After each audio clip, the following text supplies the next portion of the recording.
công ty trách nhiệm hữu hạn thương mại Thiên An chuyên cung cấp và phân phối tất cả các sản phẩm của nhà hàng,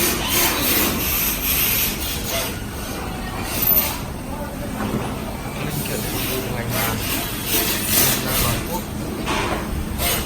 Địa chỉ website linh kiện sắt.com.